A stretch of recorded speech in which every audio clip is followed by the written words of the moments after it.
En esta clase describiremos la inervación del sistema nervioso autónomo y sus divisiones, el sistema simpático, parasimpático y entérico. Toda la inervación del músculo esquelético en humanos es excitatoria. Por el contrario, la mayoría de las vísceras reciben señales inhibitorias y excitatorias que surgen de dos divisiones opuestas del sistema nervioso autónomo, el simpático y el parasimpático. En los órganos que se estimulan durante la actividad física, la división simpática es excitatoria y la parasimpática es inhibitoria. En órganos cuya actividad aumenta mientras el cuerpo está en reposo, la actividad parasimpática es excitatoria. Por ejemplo, el parasimpático estimula el peristaltismo del intestino, mientras que la división simpática lo inhibe. El tracto gastrointestinal está regulado, en parte, por el sistema nervioso autónomo, que tiene un componente extrínseco y uno intrínseco. El componente extrínseco es la inervación simpática y parasimpática del tracto gastrointestinal. El componente intrínseco o tercera división del sistema nervioso autónomo es el sistema nervioso entérico. El sistema nervioso entérico está totalmente contenido dentro de los plexos submucoso y el plexo mientérico o de Auerbach, ambos en la pared del tracto gastrointestinal. El sistema nervioso entérico se comunica ampliamente con los sistemas nerviosos parasimpático y simpático.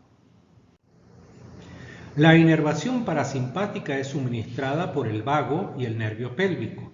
El nervio vago inerva la parte superior del tracto gastrointestinal, incluido el músculo estriado del tercio superior del esófago, la pared del estómago, el intestino delgado, el colon ascendente y una porción de colon transverso. Los nervios pélvicos inervan el tracto gastrointestinal inferior, incluidas las paredes del colon transverso, descendente y sigmoides.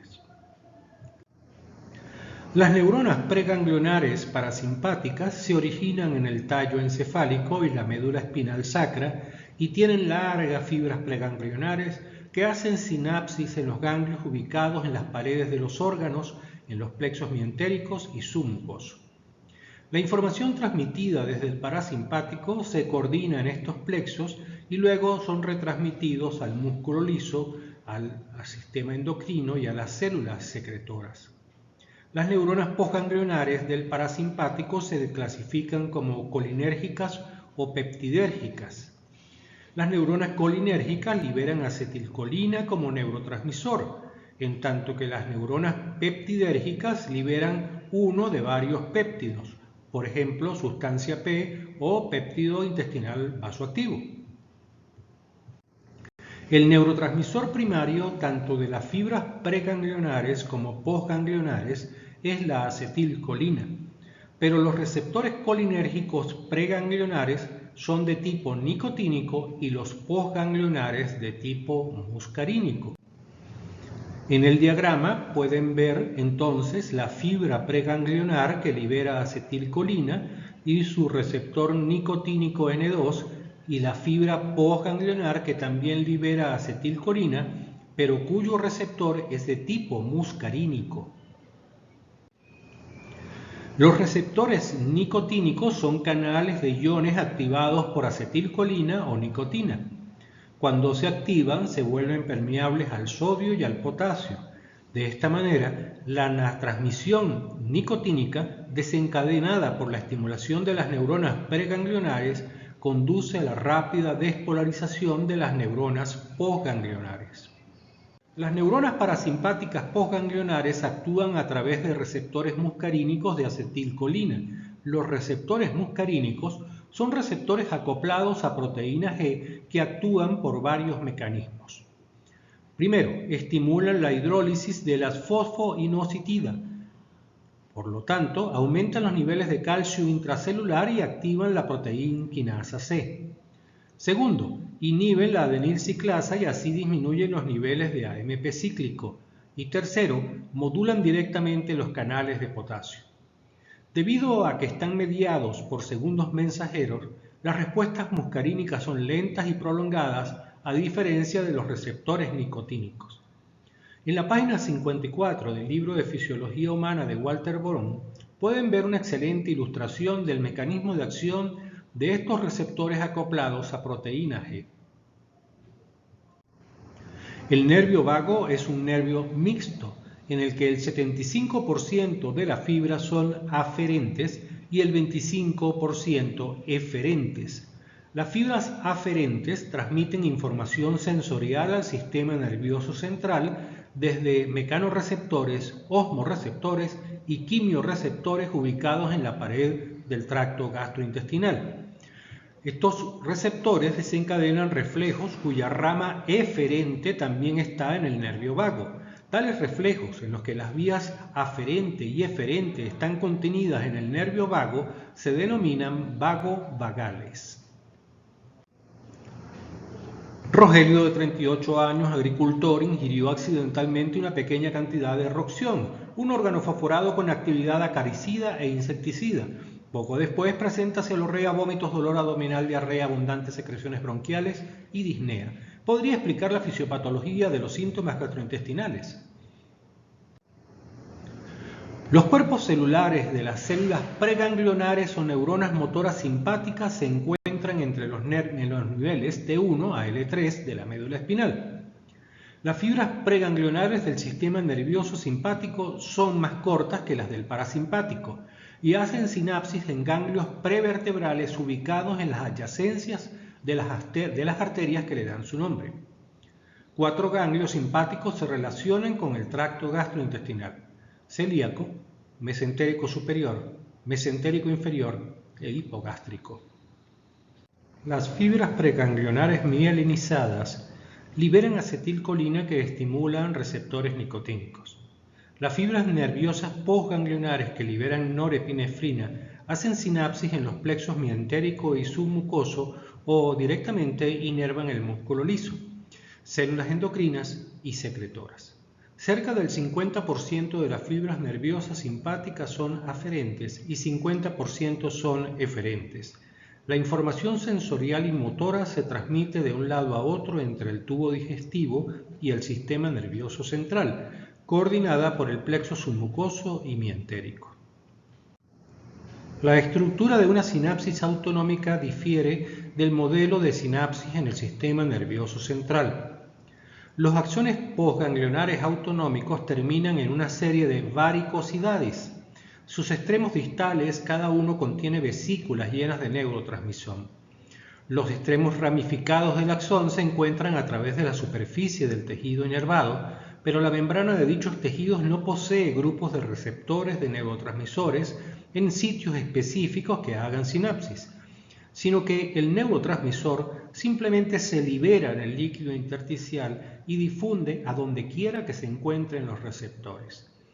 Esta disposición implica que una sola neurona postganglionar puede afectar un gran área de tejido diana.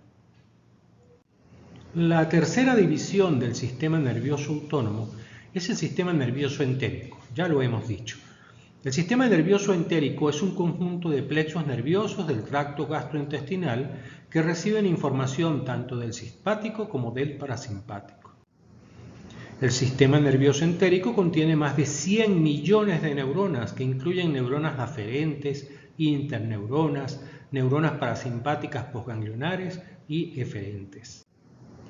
Las neuronas del sistema nervioso entérico en su mayoría están agrupadas en dos poblaciones de neuronas, en el plexo submucoso o de Meissner y en el plexo mientérico o de Auerbach.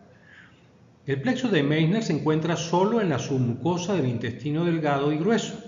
El plexo de Auerbach se encuentra entre el músculo circular y longitudinal de las capas musculares de la pared del tracto gastrointestinal, desde el extremo proximal del esófago hasta el recto.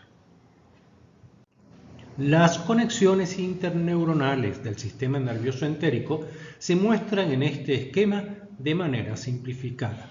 Las neuronas conectan con receptores sensoriales, con neuronas del sistema nervioso simpático y parasimpático, con otras neuronas del mismo plexo y del otro plexo, con células musculares, secretoras, endocrinas y vasculares y con receptores de la pared intestinal. El sistema nervioso entérico aislado puede responder apropiadamente a los estímulos locales y controlar la mayoría de los aspectos de la función intestinal, incluyendo el inicio de la actividad peristáltica en respuesta a la distensión gástrica, controlando las funciones secretoras y de absorción y provocando contracciones biliares.